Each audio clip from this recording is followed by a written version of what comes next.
Siapa sangka, ternyata di usia senja, malas dalam beberapa hal justru membuat hidup lebih sehat, lebih tenang, dan lebih bahagia. Banyak lansia merasa harus selalu aktif dan rajin dalam segala hal. Padahal ada 5 hal yang sebaiknya mulai dikurangi. Ingin tahu apa saja? Ikuti sampai akhir. Karena bisa jadi ini adalah kunci hidup damai di masa tua. Halo sahabat semua, salam hangat dan penuh semangat dari saya. Untuk yang menonton, komen ya dari kota mana saja asalnya, biar kita bisa saling sapa. Dan untuk yang sudah subscribe, saya doakan semoga selalu sehat, panjang umur, dan diberikan kebahagiaan bersama keluarga tercinta. Ketika memasuki usia tua, banyak orang masih membawa kebiasaan lama, ingin selalu berguna untuk orang lain. Ada perasaan bangga bila bisa membantu anak, cucu, bahkan tetangga. Sebagian lansia merasa hidupnya berarti jika ia masih bisa mengurus banyak hal di luar dirinya. Tapi yang sering dilupakan adalah tubuh kita sudah tidak sekuat dulu. Terlalu rajin mengurus orang lain justru bisa membuat tubuh cepat lelah, pikiran stres, dan kesehatan menurun. Coba kita ingat, sejak muda mungkin kita terbiasa menjadi tulang punggung keluarga, yang selalu siap menolong kapan saja. Namun di usia lanjut, kebutuhan kita berbeda. Tubuh perlu lebih banyak istirahat, pikiran butuh ketenangan, dan hati butuh waktu untuk menikmati hasil jerih payah selama ini. Jika kita masih memaksa diri untuk rajin mengurus semua orang, maka lama-kelamaan kita akan kehilangan tenaga bahkan bisa sakit sendiri. Contohnya, banyak lansia yang setiap hari masih memaksakan diri menjaga cucu seharian penuh, padahal lutut sering nyeri, badan sering pegal. Anak-anak mungkin memang membutuhkan bantuan. Tapi jika kita tidak tahu batas kemampuan, akhirnya tubuh kita sendiri yang jadi korban. Belum lagi ada yang rajin sekali ikut mengurus urusan tetangga atau komunitas, sampai-sampai lupa memperhatikan kebutuhan diri sendiri. Ini bukan lagi tanda kasih sayang, tapi tanda kita terlalu lupa pada diri sendiri. Malas dalam hal ini bukan berarti cuek. Justru ini bentuk kebijaksanaan. Kita perlu tahu batas kemampuan tubuh kita. Katakanlah kita hanya sanggup membantu sebentar, ya lakukan sebentar saja. Kalau ada cucu yang ingin dijaga, atur waktunya agar tidak menguras tenaga. Kalau ada tetangga minta tolong, kita bantu sebisanya, tapi tidak harus mengorbankan kesehatan. Ingat, di usia tua, kita tidak lagi wajib membuktikan diri dengan banyak kegiatan. Ada satu pepatah bijak, kalau tubuhmu rusak, siapa yang akan kau rawat lagi? Artinya, kalau kita terlalu sibuk mengurus orang lain, siapa yang akan mengurus diri kita? Justru dengan menjaga diri sendiri tetap sehat, kita bisa lebih lama mendampingi anak cucu dengan bahagia. Selain itu, terlalu rajin mengurus orang lain juga bisa membuat pikiran kita tidak tenang. Ada perasaan terikat, ada rasa takut mengecewakan, bahkan bisa muncul stres ketika permintaan orang lain datang terus-menerus. Dengan belajar, malas, sedikit, kita memberi ruang bagi diri sendiri untuk bernapas, menikmati waktu, dan melakukan hal-hal yang menyenangkan. Misalnya, daripada terus-menerus mencuci piring, lebih baik duduk sebentar minum teh hangat sambil membaca buku atau mendengar musik. Itu bukan kemewahan, tapi kebutuhan jiwa di usia tua. Jangan salah, orang-orang yang kita bantu pun sebenarnya tidak selalu mengharapkan kita sampai sekuat itu. Kadang mereka hanya ingin ditemani, atau cukup diberi nasihat. Jadi, tidak ada salahnya kalau kita malas dalam hal pekerjaan fisik, tapi lebih rajin dalam memberi doa dan dukungan moral. Itu sama berharganya, bahkan bisa lebih bermanfaat. Kesimpulannya, di usia lanjut kita perlu malas dalam hal terlalu rajin mengurus orang lain. Biarkan tubuh beristirahat, biarkan hati tenang, dan berikan ruang bagi diri sendiri untuk menikmati masa tua dengan damai. Membantu orang lain boleh, tapi jangan sampai lupa, kita pun berhak sehat, bahagia, dan menikmati hidup tanpa beban. Salah satu sumber penderitaan terbesar di usia tua bukanlah penyakit fisik, melainkan penyakit hati, suka membandingkan diri dengan orang lain. Banyak lansia yang tanpa sadar merasa hidupnya lebih buruk karena melihat kehidupan orang lain tampak lebih bahagia, lebih kaya, atau lebih diperhatikan anak cucunya. Padahal, kebiasaan membandingkan hanya akan meracuni pikiran dan membuat hati gelisah.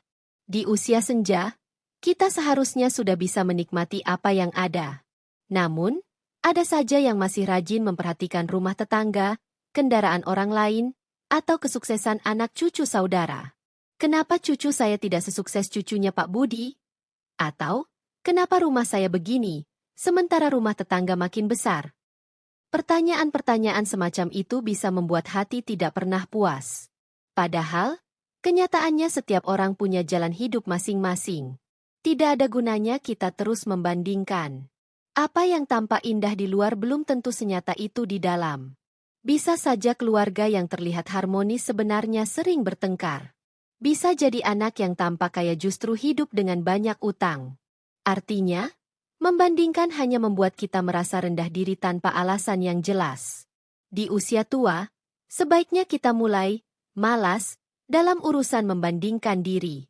Malas menoleh ke kanan-kiri, malas menghitung-hitung apa yang kurang, malas iri pada pencapaian orang lain. Sebaliknya, kita lebih rajin bersyukur dengan apa yang kita miliki.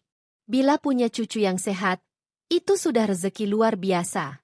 Bila tubuh masih bisa berjalan meski pelan, itu lebih berharga daripada mengeluh. Bila masih ada rumah untuk berteduh, meski sederhana, itu nikmat yang kadang dilupakan. Bayangkan begini, jika kita terlalu rajin membandingkan, hati tidak akan pernah puas. Bahkan orang kaya sekalipun merasa miskin ketika melihat yang lebih kaya. Tetapi orang yang malas membandingkan justru bisa hidup tenang, meski sederhana. Ia merasa cukup, merasa bahagia, dan hatinya damai. Inilah rahasia kebahagiaan lansia yang sering terlupakan. Selain itu, membandingkan diri juga bisa merusak hubungan keluarga. Misalnya, seorang orang tua yang berkata, "Kenapa kamu tidak bisa seperti anaknya si A?" Ucapan ini bisa melukai hati anak sendiri. Akibatnya, hubungan menjadi renggang. Padahal di usia tua, yang paling kita butuhkan justru adalah kehangatan keluarga, bukan konflik. Maka, malas membandingkan bukan hanya menyelamatkan hati kita, tetapi juga menjaga keharmonisan dengan anak cucu.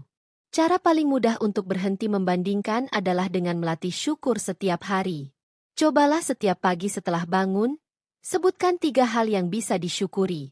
Misalnya, masih diberi kesempatan hidup hari ini, masih bisa mendengar suara burung, masih bisa minum segelas air segar.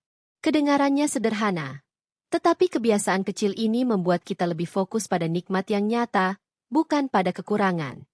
Jadi, di usia tua, malaslah membandingkan diri dengan orang lain.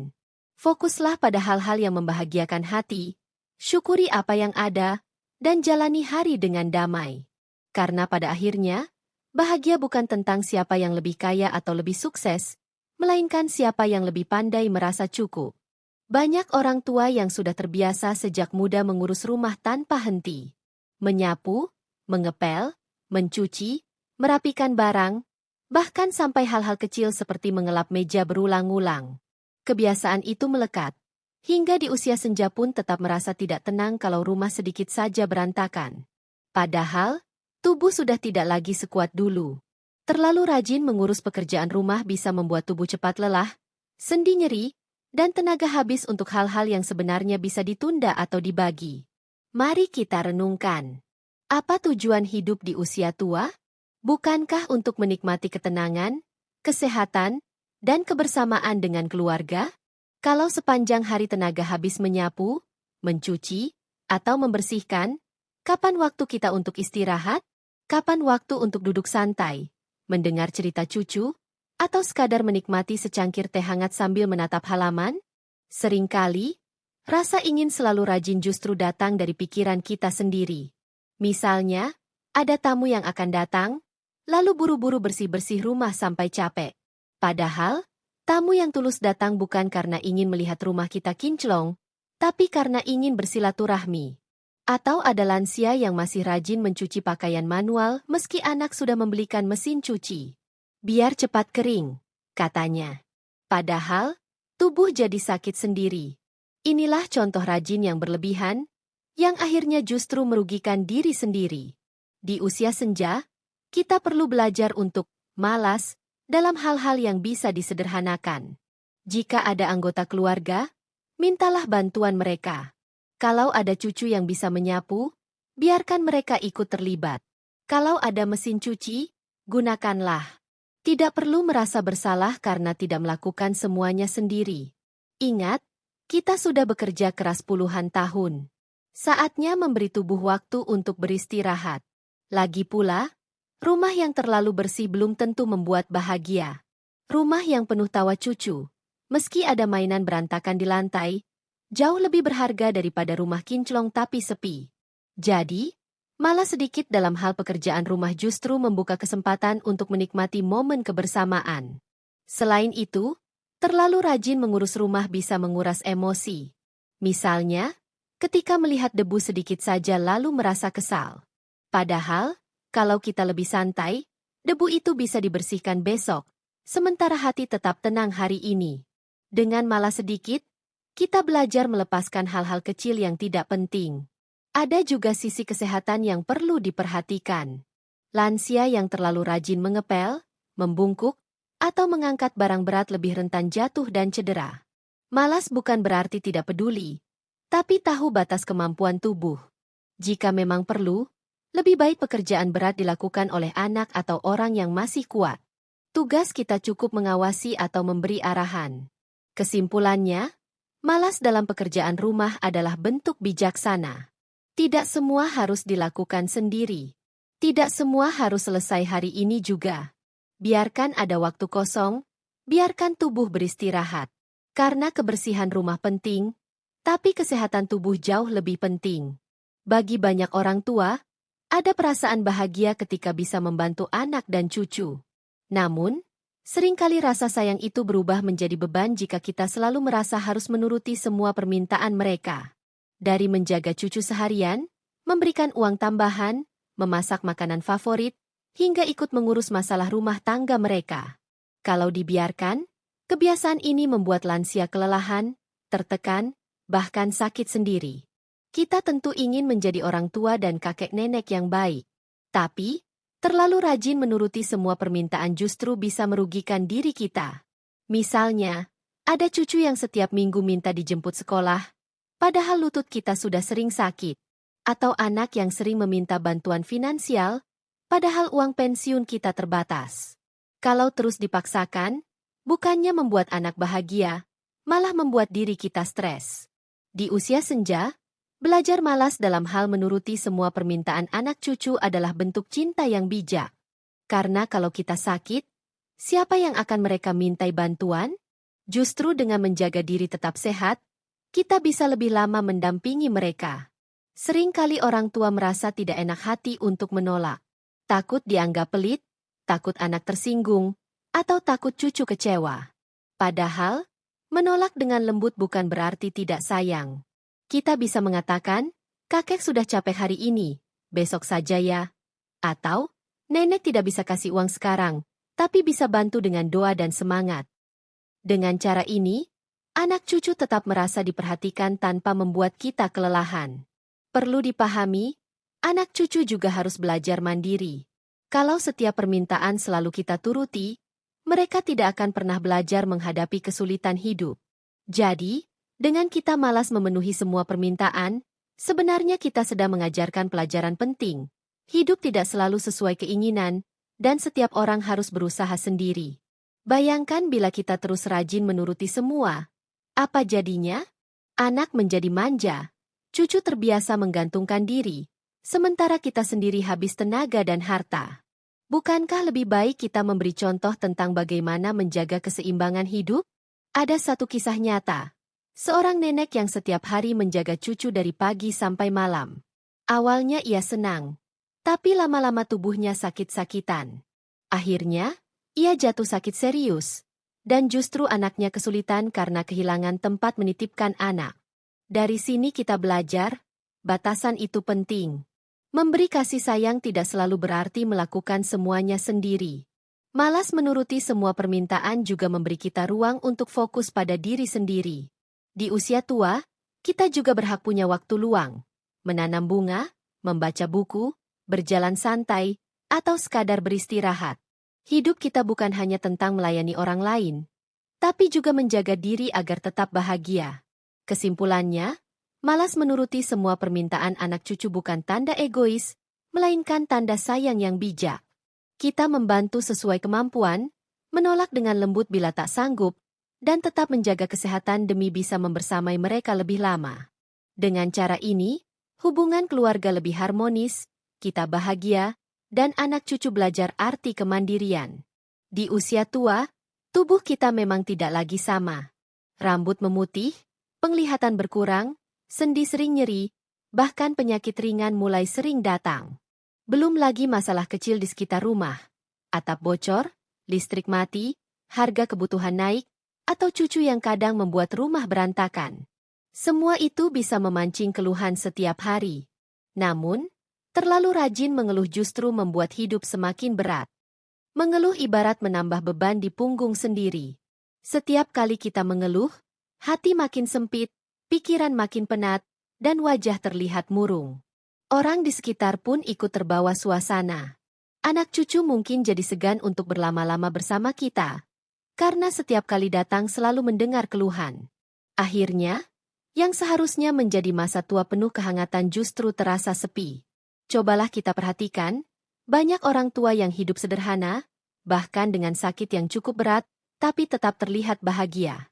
Rahasianya adalah mereka malas mengeluh. Mereka memilih untuk lebih banyak tersenyum, bercerita hal-hal lucu, atau sekadar duduk tenang menikmati udara sore. Meski tubuh sakit, hati mereka ringan karena tidak menambah luka dengan keluhan. Keluhan sering muncul dari masalah-masalah kecil. Misalnya, makanan yang kurang asin, cucu yang ribut, atau hujan yang membuat jemuran basah. Padahal, hal-hal kecil itu tidak layak merusak suasana hati seharian. Kalau kita rajin mengeluh tentang hal remeh, lama-lama hati jadi terbiasa mencari kekurangan. Sebaliknya, kalau kita mulai malas mengeluh, kita justru lebih mudah melihat sisi baik dari setiap kejadian. Contohnya, ketika jemuran basah karena hujan, jangan buru-buru marah. Katakan saja dalam hati, syukur hujan turun, tanaman jadi segar. Atau ketika tubuh sakit, katakan, syukur masih bisa bergerak, meski pelan. Dengan mengubah keluhan menjadi syukur, hati kita akan terasa lebih damai. Selain membuat hati lebih tenang, malas mengeluh juga berdampak pada kesehatan. Penelitian menunjukkan bahwa orang yang sering mengeluh lebih rentan stres, dan stres bisa memperparah penyakit. Sebaliknya, orang yang lebih banyak bersyukur cenderung memiliki sistem imun lebih kuat.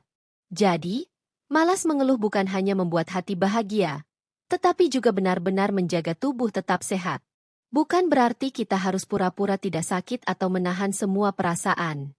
Wajar kalau sesekali kita mengeluh, namanya juga manusia. Namun, bedanya adalah kita tidak terus-menerus mengulanginya. Kita bisa memilih untuk fokus pada solusi, atau sekadar menerima dengan ikhlas. Dengan begitu, hidup terasa lebih ringan. Anak cucu pun akan merasa lebih nyaman bersama kita. Mereka senang bertemu kakek nenek yang wajahnya cerah, penuh senyum, dan jarang mengeluh. Dari sini, hubungan keluarga menjadi lebih hangat. Kita pun jadi sumber kebahagiaan, bukan sumber beban. Kesimpulannya, malas mengeluh adalah kunci hati yang bahagia. Jangan biarkan masalah kecil menguasai pikiran. Belajarlah melepaskan, belajar menerima, dan mengubah keluhan menjadi syukur. Dengan cara itu, masa tua akan terasa lebih damai, tubuh lebih sehat, dan keluarga lebih senang berada di dekat kita. Memasuki usia tua, seringkali kita masih membawa beban dari masa lalu. Ada yang sibuk memikirkan harta, ada yang masih mengingat persaingan dengan saudara, ada pula yang menyesali hal-hal kecil yang sudah lewat. Tidak sedikit pula yang terlalu rajin mengurus urusan orang lain, dari gosip tetangga sampai masalah keluarga jauh yang sebenarnya tidak lagi ada hubungannya dengan hidup kita. Semua ini membuat hati lelah, padahal sejatinya tidak penting lagi untuk dipikirkan. Di masa muda, wajar bila kita mengejar banyak hal, pekerjaan, jabatan, harta, bahkan gengsi. Namun, ketika rambut sudah memutih dan usia menua, apa gunanya kita terus membebani diri dengan semua itu? Apakah harta yang berlimpah akan kita bawa sampai mati? Apakah rasa kesal pada saudara puluhan tahun lalu masih harus kita pelihara sampai hari ini? Jawabannya tentu tidak. Sayangnya, Banyak lansia yang masih rajin mengurusi hal-hal ini. Ada yang setiap hari sibuk menghitung warisan, ada yang masih iri pada kesuksesan saudara, ada pula yang hobi mengurusi gosip sekitar.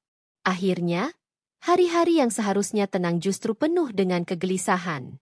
Disinilah pentingnya belajar untuk malas. Malas mengurusi harta yang sudah cukup. Malas mengingat dendam lama yang hanya menambah sakit hati. Malas ikut campur dalam masalah yang bukan urusan kita. Dengan begitu, hati jadi lebih lapang, pikiran lebih ringan, dan hidup terasa lebih sederhana.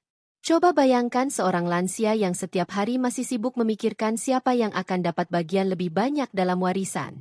Hidupnya tidak akan pernah damai, karena selalu ada rasa takut, curiga, dan marah. Bandingkan dengan lansia yang sudah malas mengurus soal itu.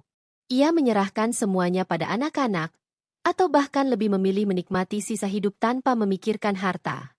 Hidupnya pasti lebih tenang, tidurnya lebih nyenyak, dan wajahnya lebih cerah. Begitu juga dengan urusan duniawi lain seperti gengsi dan penampilan. Tidak ada salahnya tetap rapi dan wangi. Tapi kalau masih rajin membandingkan diri dengan orang lain atau sibuk menutupi usia dengan cara berlebihan, hasilnya hanya lelah. Malah sedikit dalam hal ini justru membuat kita lebih jujur menerima diri apa adanya. Kita bisa lebih fokus pada kesehatan, ibadah, dan kebahagiaan bersama keluarga. Selain itu, hal-hal yang tidak penting seringkali datang dari luar. Gosip, kabar buruk, atau omongan orang. Kalau kita rajin menanggapi semua, hati akan terus resah. Tapi kalau kita malas peduli, kita hanya memilih kabar yang membawa kebaikan. Bukankah itu jauh lebih menenangkan? Masa tua bukan lagi waktu untuk sibuk mengejar dunia. Ini adalah masa untuk menyiapkan hati, mendekatkan diri pada Sang Pencipta, menikmati kebersamaan keluarga, dan menghargai hal-hal kecil yang membuat bahagia. Dengan malas mengurus hal-hal yang tidak penting, kita sedang membuka ruang untuk hal-hal yang benar-benar berarti. Kesimpulannya, malas mengurus hal-hal yang tidak penting adalah tanda kebijaksanaan di usia tua. Jangan biarkan pikiran dipenuhi urusan harta, gengsi, atau masalah orang lain. Lebih baik isi hari-hari dengan doa, syukur, kebersamaan, dan hal-hal yang membuat hati damai. Karena pada akhirnya, bukan harta atau jabatan yang kita bawa, tapi ketenangan hati dan kebaikan yang kita tinggalkan. Itulah tadi 5 hal yang sebaiknya mulai kita malas-malaskan di usia tua. Ingat, malas di sini bukan berarti bermalas-malasan, tapi bijak memilih hal yang memang tidak perlu terlalu diforsir. Untuk para sahabat yang sudah subscribe, saya doakan selalu diberi kesehatan, umur panjang, rezeki berlimpah, dan kebahagiaan tanpa henti.